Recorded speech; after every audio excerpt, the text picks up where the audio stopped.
Welcome to Repros Fight Back, a podcast where we explore all things reproductive health, rights, and justice. I'm your host, Jenny Wetter, and I'll be helping you stay informed around issues like birth control, abortion, sex education, and LGBTQ issues, and much, much more. Giving you the tools you need to take action and fight back. Okay, let's dive in. Hi, Repros. How's everybody doing? I'm your host, Jenny Wetter, and my pronouns are she, her. So, before we get to this week's episode, some housekeeping. Don't worry, it's fun housekeeping. Our last episode was our 150th episode, which I still am having a hard time wrapping my head around.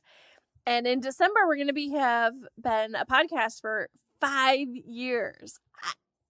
Again, all of this is mind-boggling to me. I could have never dreamed that this little podcast would still be going 5 years later. I've loved every minute of it. I'm so proud of the work that the podcast has done, of that everybody working on the podcast has done. We have done so many different sexual and reproductive health, rights, and justice topics. I just am so proud of our work, but at this moment, it doesn't really feel like enough. So I'm super excited to announce that the Population Institute has decided to spin off Repros Fight Back into a separate initiative that is going to focus solely on sexual reproductive health, rights, and justice work. That means Repros Fight Back is growing beyond just the podcast. We are growing into an initiative that will include the podcast, but will also encompass advocacy work on global and domestic sexual and reproductive health, rights, and justice issues. We're going to have education materials on the website. We will have more ways for you to take action. We're all still growing and figuring out everything that's going to be available. But we're really super excited to announce this new initiative now. And I cannot believe that Repros Fight Back is growing into something bigger and better. And it's a lot, y'all. Creating and hosting Repros it's been a dream for me. So I am just so excited to see this dream grow into something bigger and better. I am so proud of the work our team has done, and then really grateful for all of the support from Population Institute to grow Repros Fight Back into an initiative that's solely going to focus on sexual reproductive health, rights, and justice. You know, at this moment, we know what's at stake with the loss of federal abortion protections, and it is imperative that we are telling the full sexual reproductive health, rights, and justice story to ensure that everyone, no matter who they are or where they live, is able to exercise their full bodily autonomy and their sexual reproductive health and rights in order to build a more just future for all. So I'm really excited. I think that this is going to be a great adventure. I cannot wait to see everything that we're going to grow Repros into. The website, we have done some temporary updates that will show the new initiative and have a release and announcement about it. We are working on building a brand new website that is going to be launching hopefully by the end of the year. Just stay tuned. We'll have a bunch of new information and things that will be coming. I am just so grateful for all of you and all of your support. Thank you for those who have been with us since day one. Thank you to all of the people who have joined us today, and I hope you continue to join us in this fight. Okay, so with that out of the way, I am super excited for this week's interview. We have the wonderful Becca Andrews with Reckon News on, and she is here to talk about a brand new book she has coming out next week on October 11th. So make sure to get those pre-orders in. It's called No Choice, The Destruction of Roe v. Wade and the Fight to Protect a Fundamental American Right. Yeah, it was a really great book. I enjoyed reading it. I can't wait for you to hear our conversation about it. So with that, let's turn to my interview with Becca. Hi, Becca. Thank you so much for being here. Jenny, thank you so much for having me. I'm so excited to have you on again. I had so much fun talking to you about your last But that feature piece, oh my God, like a year ago. I'm not sure how that happened, that it was a Completely year ago. different. Like pre-Dobbs is a completely different life. Again, the like time has no meaning. Like I was like looking back, I'm like, oh, she was like just on not that long. Oh, it was like a year ago. Okay. Yeah. The whole context of our work has just completely changed. No big deal. Nothing major. It's fine. Mm-mm. Super chill. I guess before we like dive in, do you maybe want to take a quick second and introduce yourself and include your pronouns? Yeah. Hey y'all, I'm Becca Andrews. I'm a reporter at Reckon News, and my pronouns are she, her. Okay, I'm so excited to have you on. Becca, what she didn't mention in her intro, just is releasing a book that's coming out next week when y'all hear this called No Choice. And I was very lucky to get to read it in advance. And I'm so excited for y'all to get it. So, like, definitely go out and buy it. We'll include, like, bookshop links and stuff. It's really a wonderful book, and y'all should read it. And maybe I'll just let you say, like, a couple things of where your head is at on your book before I start asking my, like, million questions. Sure. Yeah. I mean, clearly my head is all over the place. I think I'm still like in sort of a state of disbelief that I can call myself an author, I think, just like growing up and loving books the way that I always have. And I don't know, it's a very, very strange but very cool feeling. It's like magic to me as somebody saying I'm a very big reader. So when I have people who I know who have written books, it's just this whole, you created magic. I appreciate that. It's weird. My brain is doing this thing right now where I'm also like, I created magic, and it's like erasing all of the like tears where I just like sat at my laptop and cried. So I'm like, I want to do this again. And my husband is like, okay, but But also don't remember, forget. Yeah. I really enjoyed, I mean, all of it. You had so many like good stories Mm, within it thank you. that I won't ask about anyone specifically, but there were a couple that like I could just, my heart was breaking hearing them trying to navigate the system various different times throughout, pre-Roe, while we supposedly had Roe protections and even like post-Roe. And yeah, there were just so many stories that like just really pulled on my heart, and you did such a great job of giving them that like humanity and soul that I think doesn't always come easy to some people. Thank you so So I just much. had to like lift that up real quick. I really appreciate that. That's the highest compliment you could give me because I think always as a reporter, but with this book in particular, people trusting me with their stories to put it in something as like tangible and long lasting as a book came with a really immense weight of responsibility for me. So it's good to hear that some of that care came through on the page. So thank you. Okay, so let's dig into like the rest of the book. And I Let's appreciate do that you it. had three parts. So we'll kind of like structure the interview that way and talk about like the three parts. The first part was before Roe. And I really appreciated this section, not just for what access was like, but you like went back even further into like the history of reproductive coercion in this country, which I think, especially in this moment in time, like those who don't know the history like live to repeat it. And like it's so important that we know that history, acknowledge it, and keep it in mind as we're building back a much better system. Yeah, I just thought that was a really smart and important place to start. Thanks. Yeah, and I hope that it showed the ways that that history has continued to impact access to care, right? So non-white, non-cisgender bodies in this country have always faced reproductive coercion and have always had a greater burden when accessing equitable reproductive health care. So it felt really important to me to go all the way back, right, to native land being stolen and the founding of this country that we now call America, to slavery and the ways that enslaved women were not given agency over their own bodies, but then also the ways that they use their community to try to create agency. I think that's really powerful, and I think it's something that we don't talk about enough. It's not like slavery happened and these human beings were just accepting it, right? Like there were ways of creating power there and there were ways of organizing within community and there was community care. So I felt like that was really crucial to recognize.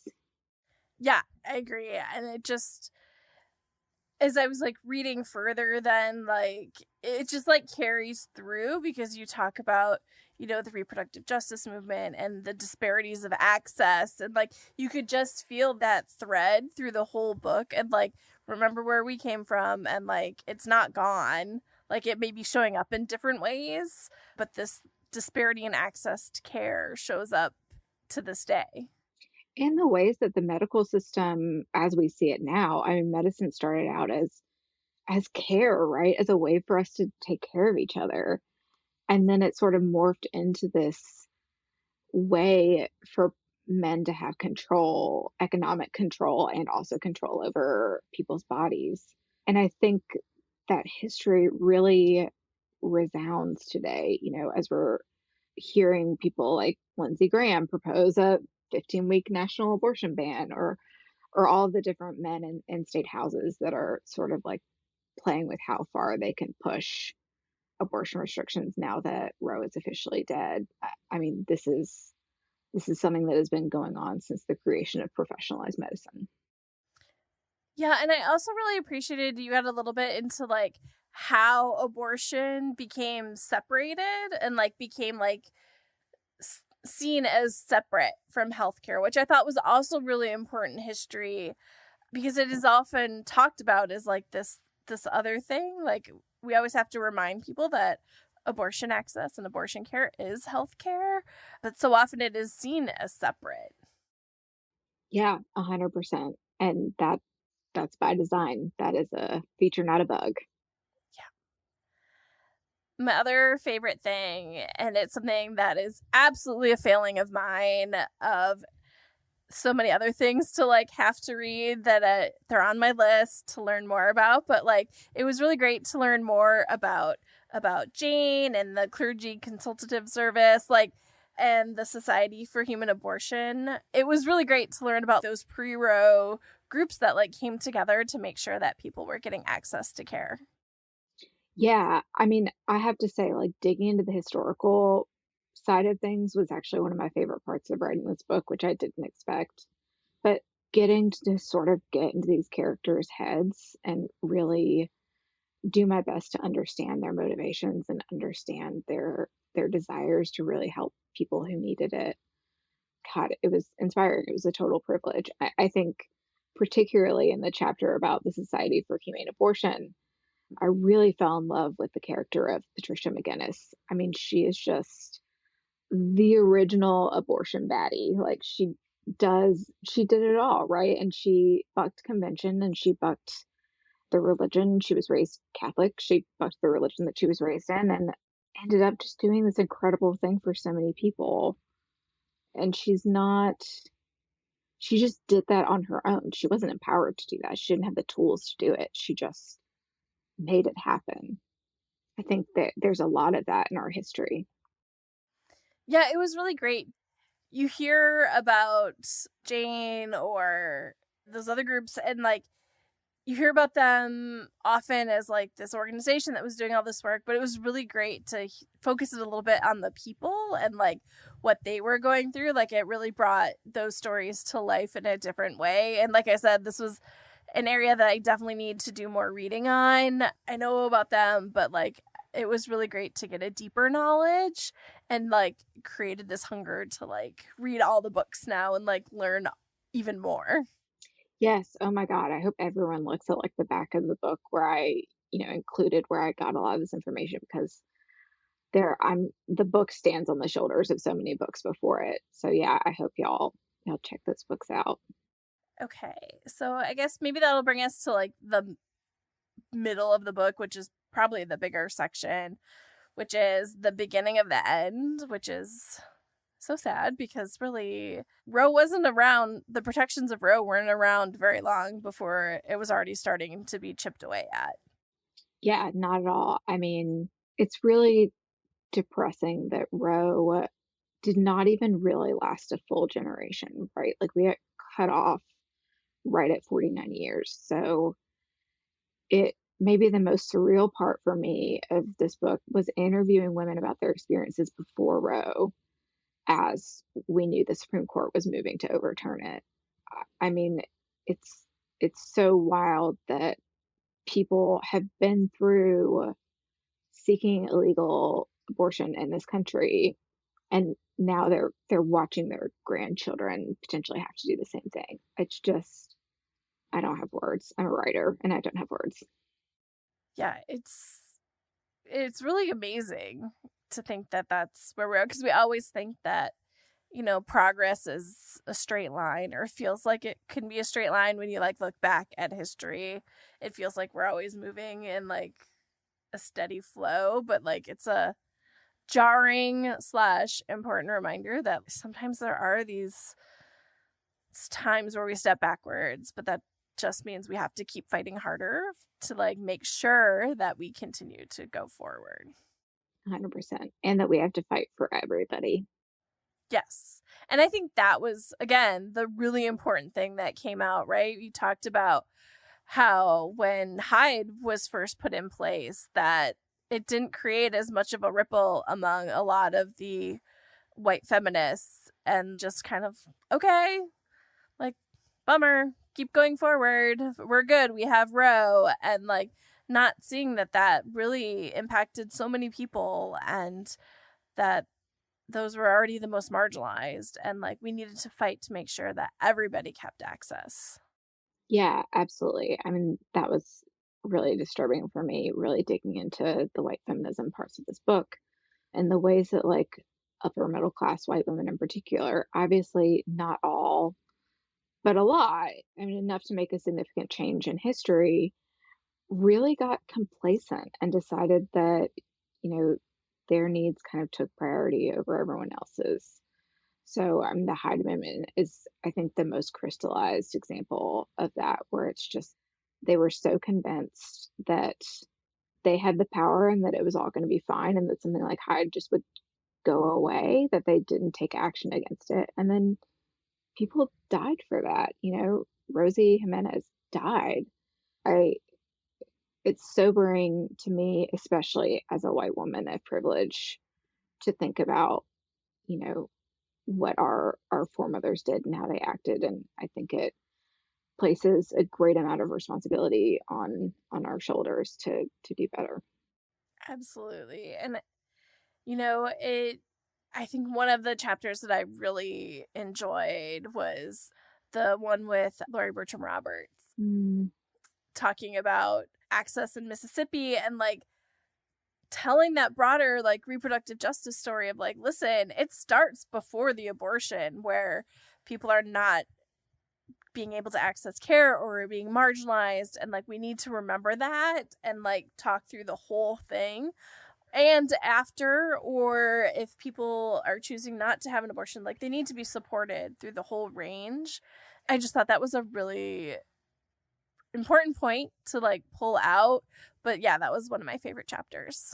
yeah, and let me be super clear. Like this book would not exist without Lori Bertram Roberts. Like it would not exist without my relationship to her as a source and our conversation. And she really an incredible person and does really incredible work. And I'm very, very, very grateful for her wisdom and her leadership. And she's absolutely right. I think one thing that Lori and I really connect on, obviously our experiences are not apples to apples, but we both know what it's like to grow up low income in the rural South, right? So we know that the barriers to access start so young. And I write in the book too about my own experiences about growing up an evangelical Christian. And I've written about how I didn't get sex education growing up. I got abstinence education, and it was college before I knew what like certain parts of my body, like what to call them, and it can't be like that. Like if we if we expect people to have the resources and the knowledge to control their bodies, we have to empower them from a young age. There is no way around that. Yeah, I definitely related. And again, I feel like this is something we talked about last time you were on. Like, I went to Catholic school, so obviously Hmm. had very similar, not helpful sex ed experience. But you talked about your sex education and talk about like birth control and condoms. And like, I was like, holy shit. Like, I had that exact Yes. same, like, they're porous, like it doesn't matter, like they don't really work anyway, so like why bother? Or like, yeah, oh yeah, I really just had flashbacks to having sex ed with Sister Rosemary. It's upsetting. It's like, wait a second, like that doesn't make sense. And I remember even in college as I was sort of making the transition from being evangelical to being more pro-choice, progressive, leftist, there were women from the ministry that I used to work with who would come to me for sex advice, like specifically to be like, hey, this guy that I'm about to marry says that birth control is the same thing as abortion. And like it would, I would sort of walk them through like why scientifically that wasn't accurate information. But it's also just like, oh my God, like think about relying on like your network of college friends to get information like that. Like that's not okay. It just, again, I feel like we had this, like it just doesn't prepare you for like actual situations you're gonna face in life, and I wasn't prepared. And so yeah, the like it goes all the way back. Like we need to be starting with sex ed, and like abortion isn't talked about in so much of it, but like even just getting factual freaking information is so important. Yeah. But it's all Frustrating. connected, right? Like Yes. abortion is healthcare. Abortion is part of like a larger spectrum of reproductive health care that also includes sex education, also includes this knowledge building, right? And something that I tried to do with the book was examine the ways that stigma against abortion affects every part of reproductive health care. It's not as much as like the instinct has been to separate it out, it's not separate. Like it all comes together. Well, and it's even like, yes. And like we're seeing it impacting even more, like some of the fights we're seeing in like Congress to pass legislation around like girls' education globally, or like talking about child marriage. Like they're getting flagged as abortion bills even when they don't have anything to do with that. And it's preventing making sure girls get secondary education and through 100%. like it's just mind-boggling that all of this just gets shut down as listed as an abortion bill so that it won't move forward. Yes, it is wildly frustrating. So frustrating. And like going to meetings and having that same conversation. Oh, honey, I live in Tennessee. I understand. I feel like the legislative calendar comes out and I'm just like, okay, here we go again. Yeah, some days it just feels like Groundhog Day, like Yeah, this it is, really we does. just had this fight, or like this is what we do every year anyway. DC problems. Sorry, y'all. I really enjoyed looking at all the different barriers that people face to get to care. So, you talked about trap laws, and you talked about extra barriers that undocumented people face with not being able to travel. It's like people who are in an abusive situation who are facing other barriers. And I thought it was really important to talk about all of them together, and that they all impact people's ability to access care in just so many different ways. And like people can have multiple of those ones that they're dealing with, and it just makes it so much harder. Yeah, I wanted to show the ways that those factors can compound each other. And I feel like, and maybe you've experienced this dissonance a little bit too, but I feel like growing up where I grew up and the context that I grew up in, going from that to a job in national media where suddenly I'm like surrounded by a lot of very privileged, very educated, very white folks, it's really hard for them to understand the ways that those barriers add up. And it's really hard for them to understand the lived experiences of people who don't have the resources that they have. I wanted this book to be a way to show those people in an empathetic narrative what that's like. Like, I want them to be able to, not to like be cliche, but to walk a mile in their shoes. I think that in this moment, storytelling is so powerful and so important, and one of the best tools we have for affecting change. Also, shout out to Renee Gracie Sherman at We Testify. The work they're doing is phenomenal. I'm all about it.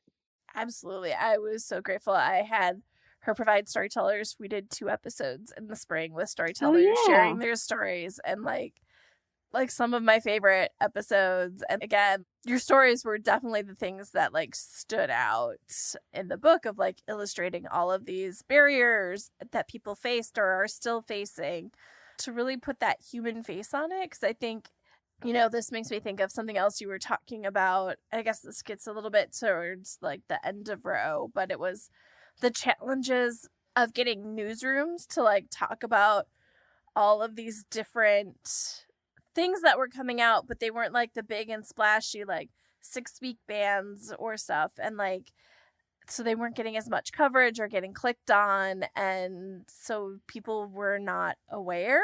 Mhm. I think for a lot of us who like work in the movement and live and breathe this stuff all the time, the like shock when the decision came out, we were all kind of like, but yeah, like this is where we've been headed for a really long time. And like, that's not to blame people, right? Because like No. lives and like they don't live and breathe this, luckily, like we do. But it was just surprising in some degree to see the level of people who were just like completely caught off guard.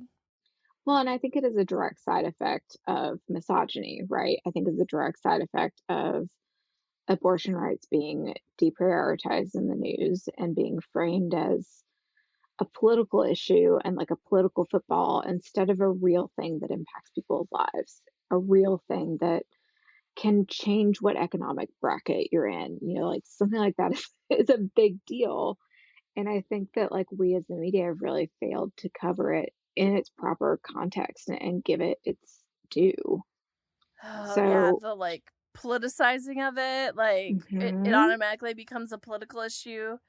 The amount of people who like, let's say like in April, we're like, don't worry, darling, like this isn't gonna mhm, happen. Like, don't worry, there's a list of like all of the people for years have been yeah, like telling us this isn't gonna happen, like they'll never do it. Or the like people who are like, well, maybe it's a good thing, like they can do it and like face the repercussions of their actions. And like, okay, but those are real people's lives that yep, you're talking about that are going to be harmed in the interim. Like, what are you talking about?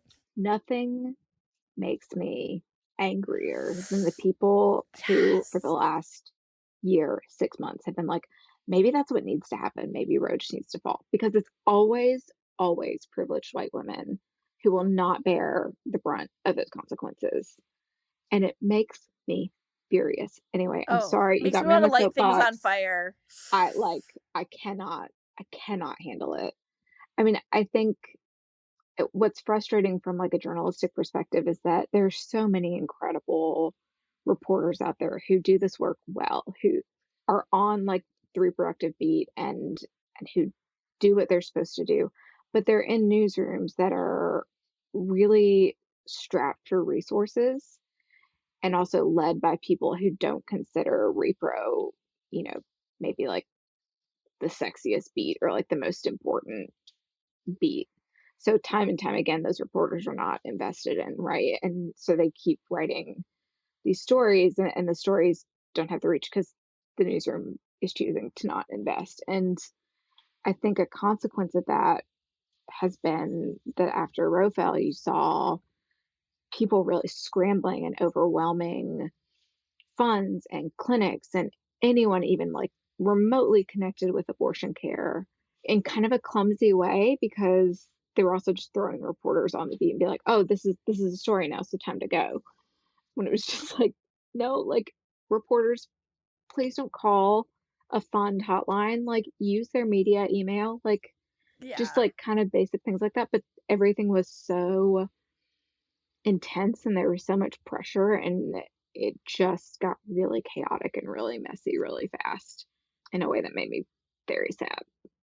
Yeah, and I think the other part of that was seeing the places you were talking about that do have reporters who like write on abortion. They're often health Hmm. reporters. And then this gets covered when this happened as like politics. So then the Yep. politics person who's not as conversant in all of this or is only thinking of like the political game and not the people is the person who's writing some of the big pieces. And then like the next level down, like the health person is writing great pieces, but like they're not getting that same pickup in a lot of places. I think it's hard. I think it's an impossible situation for reporters to be put in who aren't on this beat because this beat is hard. Like, it is tough. It is, you have to study medicine and law, and you have to be like a certain kind of emotionally intelligent, like it's it's a lot. It's a lot of things that you're juggling, a lot of knowledge that you're trying to gain. So I think it was also really unfair to just like throw Yeah. people into that and just be like, you can go do a story Good luck. on the fact that abortion is no longer in the Constitution, like constitutionally protected.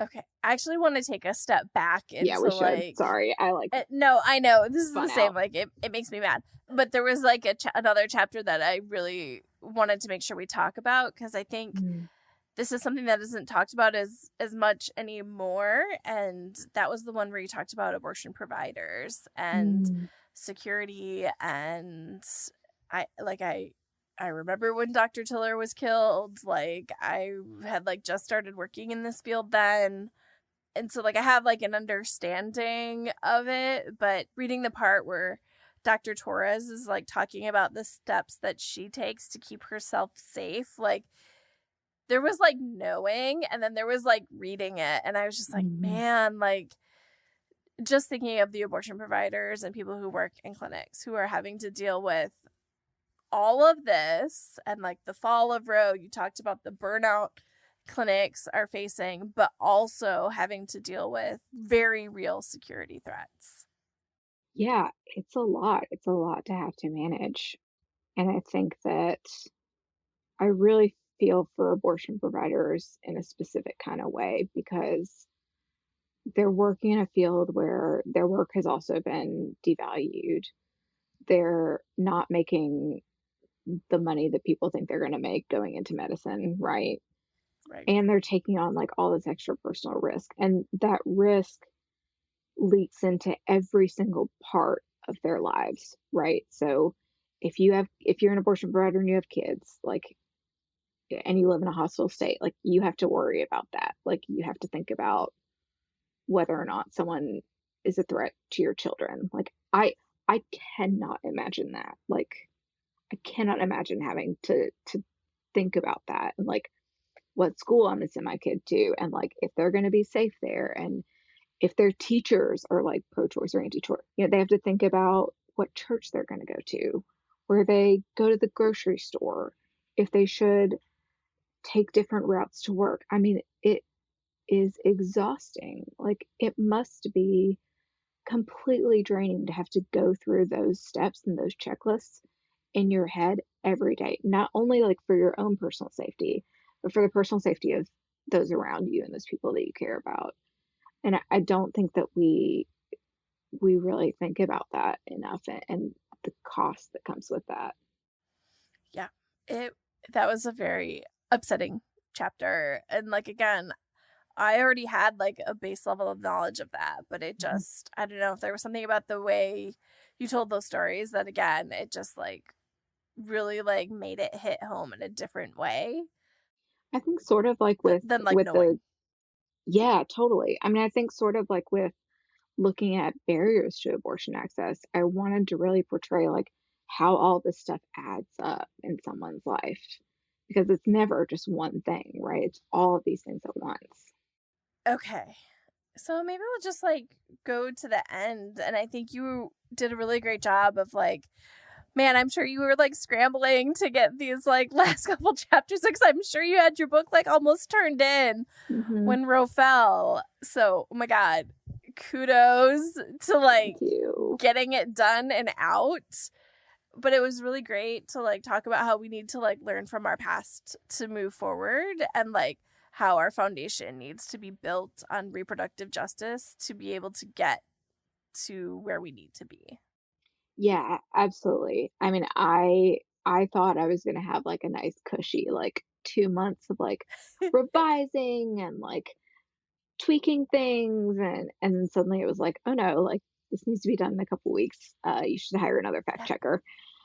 So yeah, I also just like live in fear of it, that that section isn't quite as hammered out as I would have liked. So it's good to hear that it resonated with you.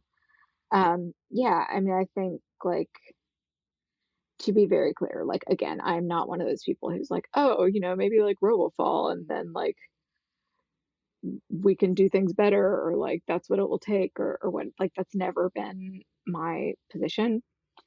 But I do think that the only way to get through the devastation of this moment is to also view it as an opportunity. So Roe was not a ruling that protected everyone. Roe did not give us reproductive justice in this country. In some ways, Roe really exacerbated inequality. So, you know, we're at this moment where hopefully, in our march toward a better future where abortion is once again legal in this country and is seen as part of reproductive health care, hopefully that can be more inclusive. Hopefully, like that can be something that's accessible for everyone and that isn't just accessible to people with privilege and with resources. absolutely. Like the same, right? Like I wanted to build for more while we still had Roe, right? Like we were Yeah. always fighting to like ensure that we got to this better place. So never of the like Roe should go so we can build something better. It was always we should build off of Roe to make Hmm. something better. And I'm just, the thought now is like hopefully this is the impetus to build Yeah. something better. But like, man, my heart just like, I'm just like gutted when I think about all the people who are trying to access care right now and trying to be able to get care that they can't access. And like that breaks my heart. And we need to like figure things out to like get them to be able to access care as soon as possible. But yeah, we also need to build for that moment where everybody is able to access care close to them in their neighborhood that is affordable or free, or that they can just go around, somewhere close and not have all of these barriers that are preventing them from accessing care. Like that's the dream, and like keep pushing till we get there. Yeah, absolutely. I think, I mean, no question, the hardest part of the past few months for me as a reporter has been those stories of and seeing people on the ground who are driving to clinics and then getting there and being turned away, particularly in the first few weeks. Like I don't know how to deal with that as a human That was being, the as a story that almost reporter. broke me. Yeah, Was like your I story where the one went to like had to go back like 3 times? Like that story almost broke me. yeah, I don't people often will ask me like how I take care of myself on this beat, particularly like now that things are so devastating. And I'm just like, I don't have a good answer for it. Like, I wish I did. I go to therapy. Like, I think that's really important, but like, I don't know how to not feel that stuff. And so when I talk about how I hope that this moment poses an opportunity for us to move toward a better future, I'm saying that as like a way that helps me get out of bed in the morning. And I think a lot of people are like in that space right now. Yeah. Yeah. I think I was talking to somebody else who works in the movement about this recently, and we were talking about how like I'm doing okay, right? Like Mhm. I'm struggling in a different way, like, but like the thought of like the clinic staff or the abortion fund staff who are not only hearing those stories every day but are having to turn people away from funding or can't get them an appointment. Like if I had to deal with that every Yeah. day, like That's a that would whole nother that would level. break me. Like, I can't imagine what those people are going through. So it's one of those, like, puts things in perspective of, like, I'm handling carrying my load. And some days it's harder than others, but, like, I'm trying to balance all the things. But, like, I do worry for the people on the ground.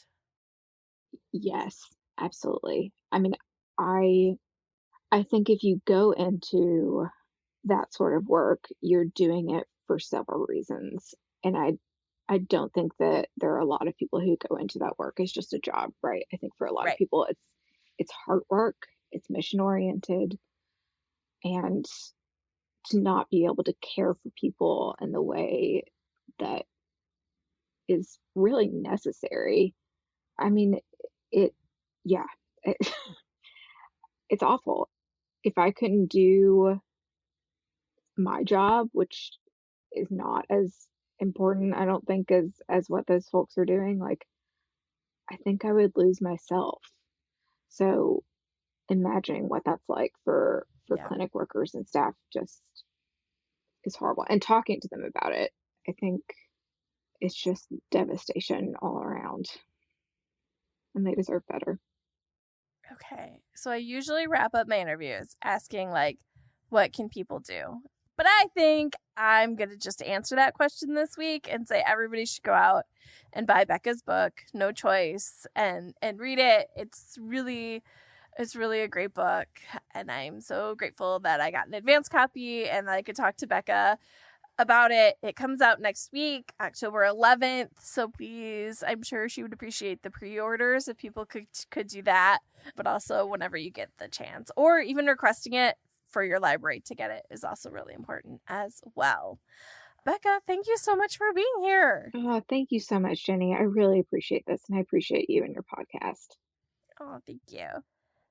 Okay, y'all, I hope you enjoyed my conversation with Becca. I hope you are just as excited about growing repros as I am. I cannot wait to see what all is going to come out of it, and I am just so excited. I know I keep saying it, but I'm really excited to see repros grow into a larger initiative beyond the podcast. With that, if you have any questions or any topics you would like us to cover, as always, please feel free to shoot me an email. I'm at Jenny, JENNIE, at reprosfightback.com. Or you can reach out to us on any of our social media platforms. So Repros Fight Back on Facebook and Twitter, or Repros FB on Instagram. And with that, I will see y'all in 2 weeks. Bye! For more information, including show notes from this episode and previous episodes, please visit us at our website at reprosfightback.com. You can also find us on Facebook and Twitter at reprosfightback and on Instagram at reprosfb. If you like our show, please help others find it by sharing it with your friends, and please rate and review us on Apple Podcasts. Thanks for listening.